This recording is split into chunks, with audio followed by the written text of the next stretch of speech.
Hello प्यारे बच्चों। आज मैं आपके समक्ष कक्षा 5 की हिंदी पाठ्य पुस्तक रिमझिम से स्वामी की दादी इस पाठ को लेकर के प्रस्तुत हुई हूँ। बच्चों, सर्वप्रथम आपको बता दूं कि स्वामी की दादी इस पाठ के लेखक हैं R.K. नारायण जी और इसके अनुवादक हैं मस्तराम कपूर जी। तो जैसा कि आप लोगों ने शीर्षक पढ़ा, स्वामी की दादी। स्वामी कौन है और इस पाठ में उसकी दादी के बारे में कौन कौन सी बातें कही गई हैं, आइए इसकी चर्चा करेंगे पाठ पढ़ते हुए। चलिए शुरू करते हैं अपना पाठ। बैठक और भोजन कक्ष के बीच कम हवादार अंधेरे गलियारे की बंद सी कोठरी में स्वामीनाथन की दादी अपने सारे सामान के साथ रहती थी। उनका सामान था 5 दरियों, 3 चादरों, 5 तकियों वाला भारी भरकम बिस्तर और पटसन के रेशे का बना एक वर्गाकार बक्सा और लकड़ी का एक छोटा सा बक्सा जिसमें तांबे के सिक्के, इलायची, लौंग और सुपारी पड़े रहते थे। तो पाठ की शुरुआत हुई है एक ऐसे दृश्य के साथ, घर के उस कमरे के साथ जिसमें स्वामी अपनी दादी के साथ रहता था। उस कमरे की व्यवस्था को बताया गया है कि वह कमरा कहाँ पे स्थित था। वह एक भोजन कक्ष के बीच का कमरा था। बैठक और भोजन कक्ष के बीच में यह जो जगह होती है, उसी स्थान पर स्वामी अपनी दादी के साथ रहता था। और उस कमरे में और कौन-कौन से सामान थे, इसकी चर्चा भी इसमें की गई है। हमने कौन से सामान के बारे में पढ़ा? हमने पढ़ा कि उस कमरे में 5 दरियाँ, 3 चादर, 5 तकिया और भारी भरकम बना हुआ इन सब से क्या था? बिस्तर था। और हाँ, पटसन के रेशे से बना एक वर्गाकार बक्सा भी था। और स्वामी की दादी उस बक्से में क्या रखती थी? वो रखती थी तांबे के सिक्के, इलायची, लौंग और सुपारी। कितनी खुशबूदार चीजें वह इस बक्से में रखती थी। आइए आगे पढ़ते हैं। बच्चों, आगे पढ़ने से पूर्व मैंने आपके सामने एक चित्र प्रस्तुत किया है जहां पर उस कमरे में जिन जिन वस्तुओं की उपस्थिति इस पाठ में बताई गई है, उसका चित्र बना करके यहाँ पर प्रस्तुत किया है। आप स्वयं इसे पहचान सकेंगे कि इन सब चित्रों में कौन सी दरियां हैं, कौन सा पटसन का बना हुआ वो वर्गाकार बक्सा है, कौन से तकिए हैं, ये आप स्वयं देखकर समझ पाएंगे। रात के भोजन के बाद स्वामीनाथन दादी के पास उसकी गोद में सिर रखे लौंग इलायची की गंध भरे वातावरण में अपने को बहुत प्रसन्न और सुरक्षित महसूस कर रहा था। बड़ी प्रसन्नता से भरकर वह बोला, ओ दादी, तुम नहीं जानती राजम कितनी ऊंची चीज है। उसने दादी को राजम और मणि की पहले दुश्मनी और फिर दोस्ती की कहानी कह सुनाई। बच्चों, अक्सर ये होता है, सभी बच्चे अपने नाना नानी, दादा दादी, इन सभी से बेहद प्रेम करते हैं और उनके साथ समय बिताना पसंद करते हैं। यही हाल हमारे स्वामीनाथन का था। उसे भी अपनी दादी के साथ समय व्यतीत करना बहुत भाता था और वो अपनी कहानियां सुनाता रहता था और दादी की बातें सुनता था। तो देखते हैं आगे इन दोनों के बीच में क्या बातें हुई। तुम्हें पता है, उसके पास सचमुच की पुलिस की वर्दी है, स्वामीनाथन बोला। सच? उसे पुलिस की वर्दी क्यों चाहिए? दादी ने पूछा। उसके पिता पुलिस अधीक्षक हैं। वह यहाँ की पुलिस के सबसे बड़े अफसर हैं। दादी काफी प्रभावित हुई इस बात को सुनकर के। उनका सच में काफी बड़ा दफ्तर होगा, उन्होंने कहा, अर्थात दादी ने कहा। फिर उन्होंने उन दिनों की कहानी सुनानी शुरू की जब स्वामीनाथन के दादा रौबदार सब मजिस्ट्रेट थे। जिनके दफ्तर में पुलिस वाले कांपते हुए खड़े रहते थे। उनसे डरकर खूंखार से खूंखार डाकू तक भाग खड़े होते थे। तो बच्चों, यहाँ पर जब स्वामीनाथन अपने मित्र की दोस्ती और दुश्मनी की कुछ कहानी सुनाने जा रहा था कि उसी समय उसकी दादी ने अपनी कहानी की शुरुआत कर दी। और किसके बारे में बताया? स्वामीनाथन के दादाजी के बारे में बताया कि कैसे वो पहले सब मजिस्ट्रेट थे और उनके सामने खूंखार से खूंखार अपराधी भी प्रत्यक्ष रूप से आने में डरता था। स्वामीनाथन अधीर होकर उसकी कहानी खत्म होने का इंतजार करने लगा, लेकिन दादी बोलती ही गई, इधर उधर भटकती हुई और अलग अलग समय पर घटी घटनाओं को गडमगड करती हुई। बच्चों, ऐसा कई बार होता है कि हम अपनी पुरानी यादों में इतने खो जाते हैं कि हम रुकते ही नहीं हैं। पुरानी चीज़ों को हम प्रस्तुत करते रहते हैं और यही हुआ स्वामीनाथन की दादी के साथ। स्वामीनाथन इंतज़ार कर रहा था कि कब उसकी दादी चुप होगी और कब वो अपने मित्र के बारे में बताएगा। बस काफ़ी है दादी, उसने रूखे स्वर में कहा। मैं तुम्हें राजम के बारे में कुछ बताना चाहता हूँ। जानती हो उसे गणित में कितने नंबर मिलते हैं? सारे नंबर मिलते होंगे, है ना? दादी ने पूछा। अरे नहीं, उसे 100 में से 90 मिलते हैं। चलो अच्छा है, लेकिन तुम्हें भी मेहनत करके उसकी तरह नंबर लेने चाहिए। तो देखा बच्चों, आपने किस प्रकार से जब दादी, स्वामीनाथन की दादी चुप नहीं हो रही थी, तो स्वामीनाथन थोड़ा चिढ़ गया और उसने कहा, बस काफ़ी है दादी। अर्थात वो चाहता था कि दादी अपनी कहानियाँ न सुनाए और सिर्फ मेरी बातें सुने। और फिर स्वामीनाथन ने अपनी कहानी शुरू कर दी। उसने किसके बारे में बताया? उसने अपने मित्र राजम के बारे में बताया और चुपचाप स्वामी की दादी उसे सुनती रही और बीच बीच में उसके प्रश्नों का उत्तर भी देती रही। तुम्हें पता है, तुम्हारे दादा कभी कभी ऐसे उत्तर लिखते थे कि परीक्षकों को भी चकित कर देते थे। किसी सवाल का जवाब देने में वे दूसरों के मुकाबले 10वां हिस्सा वक्त ही लेते थे और फिर उनके जवाब इतने शानदार होते थे कि कभी कभी उनके अध्यापक उन्हें 200 नंबर दे देते थे। जब उन्होंने एमए किया तो उन्हें इतना बड़ा मेडल मिला था।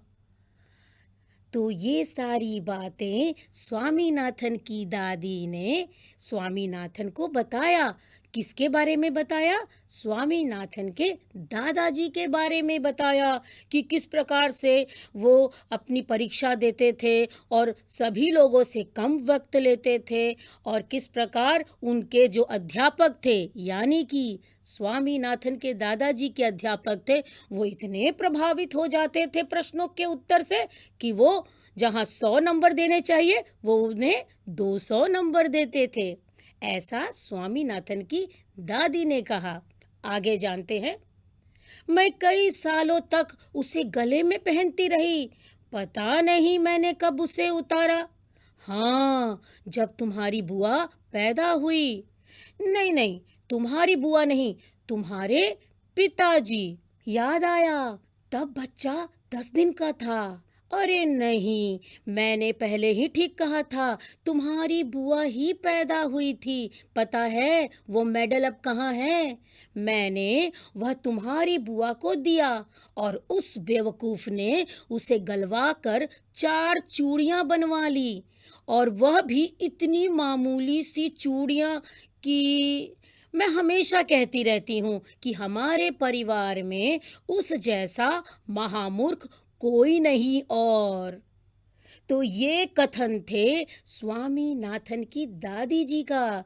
उनकी दादी ने ये बताया कि किस प्रकार से स्वामीनाथन के दादाजी को जो मेडल प्राप्त हुआ था, उसे स्वामीनाथन की दादी ने उसकी बुआ को दे दिया था। और उसकी बुआ ने क्या किया? उसकी बुआ ने उस मेडल को गलवा कर अर्थात पिघलाकर उसकी 4 मामूली चूड़ियां बना दी। और इसी बात के लिए स्वामीनाथन की दादी स्वामीनाथन की बुआ को महामूर्ख कह रही है। आगे जानते हैं क्या हुआ। अब बस भी करो दादी, तुम बेकार की पुरानी कहानियां सुनाती रहती हो। क्या तुम राजम के बारे में जानना या सुनना नहीं चाहती? हाँ हाँ, बोलो। दादी, जब राजम छोटा सा लड़का था तो उसने शेर मारा था। सच? बड़ा बहादुर लड़का है। तुम यह बात मुझे खुश करने के लिए कह रही हो? तुम्हें यकीन नहीं होगा ना? स्वामीनाथन ने बड़े उत्साह से कहानी शुरू की। तो उसने कहानी शुरुआत की और उसने कहा कि राजम के पिता एक जंगल में डेरा डाले हुए थे। राजम उनके साथ था। अचानक से 2 शेर उन पर झपटे और एक ने पीछे से हमला करके पिता को गिरा दिया। दूसरे ने राजम का पीछा किया। राजम एक झाड़ी के पीछे छिप गया और वहीं से गोली चलाकर शेर को मार डाला। दादी, दादी क्या तुम सो गई हो? उसने कहानी खत्म होने पर पूछा। नहीं बेटा, सुन रही हूँ। अच्छा बताओ, कितने शेर आए थे? 2 शेर राजम पर झपटे थे, दादी ने जवाब दिया। बच्चों, तो आपने देखा कि किस प्रकार से स्वामीनाथन ने अपने मित्र राजम की कहानी सुनाई दादी को, पर उसे बार बार ऐसा लग रहा था कि दादी को उसके कथन पर विश्वास नहीं हो रहा है। इसीलिए वो बीच में कहानी रोक रोक कर बार बार दादी से प्रश्न पूछ रहा था। वो ये जानना चाहता था कि दादी ने ध्यानपूर्वक उसकी कहानी सुनी या नहीं। स्वामीनाथन दादी की गलत जवाब से चिढ़ गया। मैं तुम्हें इतनी जरूरी बातें बता रहा हूं और तुम नींद में न जाने क्या क्या ऊल जलूल कल्पना किए जा रही हो। अब मैं तुम्हें कुछ नहीं बताऊंगा। मैं जानता हूं तुम क्यों ऐसा कर रही हो। तुम राजम को पसंद नहीं करती ना? तो ऐसा मानना था स्वामीनाथन का कि शायद उसकी दादी राजम को पसंद नहीं करती है, इसीलिए राजम की कहानी पर ध्यान नहीं दे रही है। दादी ने कहा, नहीं नहीं, वह तो बड़ा प्यारा लड़का है। दादी ने बड़े विश्वास से कहा। उसने राजम को देखा तक नहीं था। स्वामीनाथन खुश हो गया। दूसरे ही क्षण उसके मन में एक नया संदेह पैदा हुआ। दादी, शायद तुम्हें शेर की कहानी पर विश्वास नहीं हो रहा है। तो बच्चों, आपने देखा कि किस प्रकार से स्वामीनाथन को खुश करने के लिए दादी ने ये कहा कि नहीं, राजम तो बहुत प्यारा लड़का है, जबकि राजम को दादी ने देखा तक नहीं था, उससे वो मिली भी नहीं थी। लेकिन केवल स्वामीनाथन को प्रसन्न करने के लिए उन्होंने ये बात कही। और अगले ही क्षण स्वामीनाथन के दिमाग में एक और संदेह पैदा हो गया। उसे लगा कि शायद दादी को मैंने जो शेर वाली कहानी सुनाई है, दादी को उस कहानी पर विश्वास नहीं हो रहा है। मैं एक एक शब्द पर विश्वास करती हूँ, दादी ने स्वर में अपने मिठास भरते हुए कहा। स्वामीनाथन को इससे थोड़ी खुशी हुई, लेकिन उसने चेतावनी के तौर पर जोड़ा, जो भी उसे झूठ कहेगा वह उसे गोली मार देगा। तो बच्चों, देखा, छोटे बच्चों की दुनिया अपनी अनोखी और अनूठी होती है। तो वह स्वामीनाथन अपनी दादी पर विश्वास स्वामीनाथन अपनी दादी को ये विश्वास दिलाना चाहता था कि किस प्रकार से उसने जो कहानी सुनाई वो बिल्कुल सत्य थी। और फिर उसने एक चेतावनी भी दी। कौन सी थी वो चेतावनी? वह यह थी कि जो भी उसे झूठ कहेगा वह उसे गोली मार देगा। दादी ने इसका समर्थन किया और हरीशचंद्र की कहानी सुनाने की बात कही, जिसने वचन का पालन करने के लिए सिंहासन, पत्नी और बच्चों को खो दिया और अंत में उसे सब कुछ वापस मिल गया। उसने कहानी आधी ही सुनाई थी कि स्वामीनाथन खर्राटे लेने लगा। दादी भी रुक रुक कर बोलने लगी, फिर वह भी सो गई। तो बच्चों, आपने देखा कि किस प्रकार से स्वामीनाथन अपनी बातों को अपनी दादी से बताता था और दादी की बातें भी सुनता था। इसी कहा सुनी करते करते वे दोनों अर्थात स्वामीनाथन और उसकी दादी दोनों गहरे नींद में चले जाते हैं। उम्मीद करती हूँ कि आपको यह पाठ भली भांति समझ में आया होगा। परंतु बच्चों, इस पाठ के उपरांत हमें आखिर इस पाठ से क्या शिक्षा प्राप्त होती है? आइए देखें। बड़ों के अनुभव हमेशा बच्चों के ज्ञान को बढ़ाते हैं। अर्थात हम बड़ों से जो बातें अपनी बताते हैं तो बड़े भी हमें अपने अनुभव की बातें बताते हैं, ज्ञान भरी बातें समझाते हैं। तो इससे क्या होता है? इससे हमारा ज्ञान और विस्तृत होता है। ठीक है, अब बढ़ते हैं हम अपने प्रश्नोत्तर की तरफ। पहला प्रश्न, मेडल से चूड़ियां बनवा लेने पर दादी ने बुआ को महामूर्ख क्यों माना? जैसा कि हमने पाठ में पढ़ा कि किस प्रकार से स्वामीनाथन के दादाजी को एक मेडल मिला था और स्वामीनाथन की दादी ने उस मेडल को बुआ को दे दिया था। लेकिन बुआ ने ऐसा कौन सा कार्य किया जिसके वजह से स्वामीनाथन की दादी उन्हें महामूर्ख कह रही हैं? आइए जानते हैं उत्तर। दादी ने बुआ को महामूर्ख इसलिए माना क्योंकि वह मेडल स्वामी के दादा को एमए करने पर मिला था। वह उनकी सफलता की निशानी थी, लेकिन बुआ ने उसे तुड़वाकर चूड़ियां बनवा ली थी। आइए बढ़ते हैं हम दूसरे प्रश्न की तरफ। सब मजिस्ट्रेट कौन होता है? क्या वह पुलिस विभाग में होता है? यह एक प्रश्न चिन्ह है। तो सर्वप्रथम देखा जाए तो इसमें दो प्रश्न हैं। सबसे पहला प्रश्न कि सब मजिस्ट्रेट कौन होता है और दूसरा क्या वो पुलिस विभाग का कोई भाग होता है? देखते हैं इसका उत्तर। सब मजिस्ट्रेट एक जज होता है और वह पुलिस विभाग में नहीं होता है। बढ़ते हैं अपने अगले प्रश्न की ओर। स्वामी का अपनी दादी के साथ कैसा रिश्ता था? तो बच्चों, इस पूरे पाठ में आपने इस पाठ से अनुभव किया होगा कि किस प्रकार से स्वामी अपनी सारी बातें अपनी दादी के साथ बांटता था। तो आखिर उन दोनों के बीच में कैसा रिश्ता था? देखते हैं इसका उत्तर।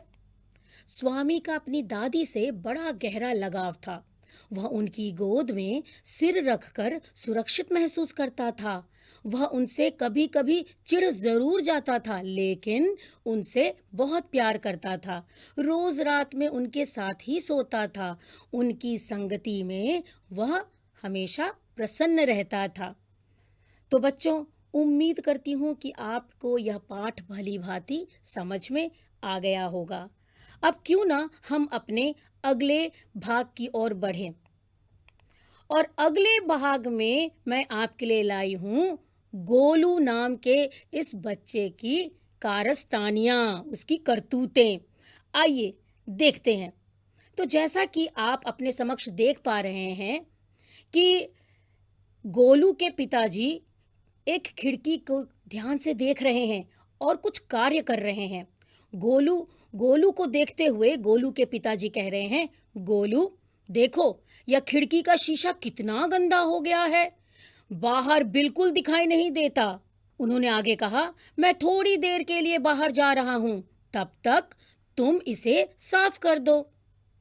गोलू, अरे ये तो साफ ही नहीं हो रहा है, अधिक ताकत लगता है लगानी पड़ेगी।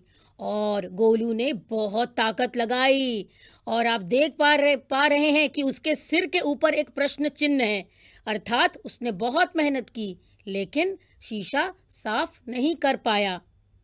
आगे आगे आप देख रहे हैं कि उसके पिताजी बाहर से जब वापस घर आते हैं तो उस खिड़की को वापस देख करके क्या कहते हैं? वो कहते हैं, वाह गोलू, तुमने तो शीशा बिल्कुल चमका दिया, बाहर भी साफ दिखाई पड़ रहा है। तो गोलू ने कहा, चमका नहीं, पूरी तरह से साफ कर दिया है। अर्थात गोलू ने उस शीशे को ही साफ करते करते तोड़ डाला। और अब क्या होता है, जब शीशा नहीं होगा सामने तो आर पार आराम से दिख सकता है। तो ये था गोलू की कारस्तानी।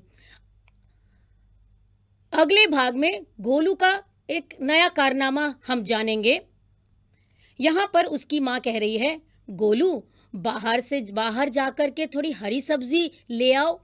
और गोलू चल पड़ा सब्जी मंडी और सब्जी मंडी में वो सब्जी खरीदने लगता है और दुकानदार कहता है, लो बेटा तुम्हारी सब्जियां। और गोलू कहता है, ये लीजिए आपके पैसे। और जब तक वो दुकानदार को पैसे दे रहा होता है कि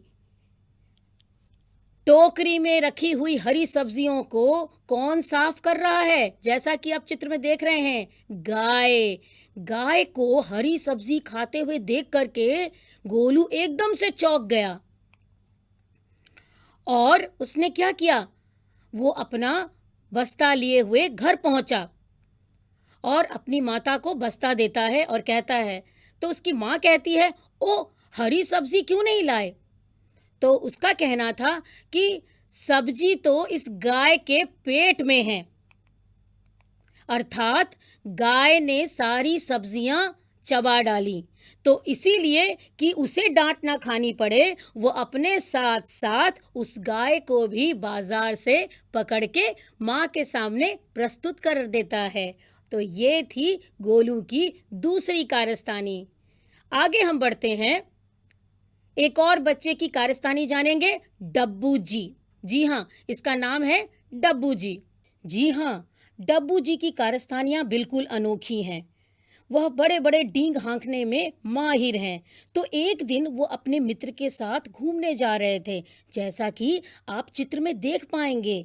यहाँ पर उसका मित्र कहता है कि मेरे पापा ने बर्फ के पहाड़ का एक ऐसा खरा चित्र बनाया है कि उसे देखकर लोगों के दांत ठंड से बजने लगते हैं।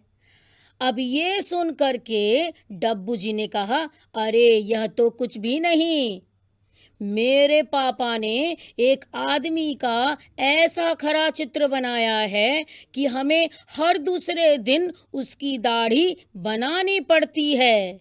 यानी कि यहाँ पर डब्बू जी ये बोल रहे हैं कि उसके पिताजी द्वारा बनाए गए चित्र में जिस व्यक्ति का जिक्र है, उसकी दाढ़ी निरंतर बढ़ती जाती है, जिसे हर दूसरे दिन काटनी पड़ती है। तो ये हुई बातों को बना चढ़ा के प्रस्तुत करने की एक कला। आइए जानते हैं डब्बू जी ने और क्या किया। तो डब्बू जी की अगली कारस्तानी है, आप देख पा रहे हैं कि वहां 3 व्यक्ति खाने की मेज पर बैठे हुए हैं और उनमें से जिसने सिर पे टोपी धारण की है, वो कह रहे हैं कि आज का खाना इतना लजीज है कि अगर एक लुकमा और खा लूंगा तो शायद मैं भाषण देने के काबिल नहीं रहूंगा।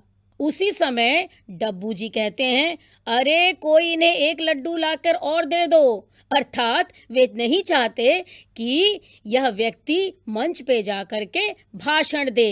ये थी डब्बू जी की कारस्तानी। जी हाँ, ऐसे ही कारस्तानी ये करते रहेंगे और हम आपको यह सुनाते रहेंगे। तो अब इसी के साथ मैं आप लोगों से अलविदा लेती हूँ।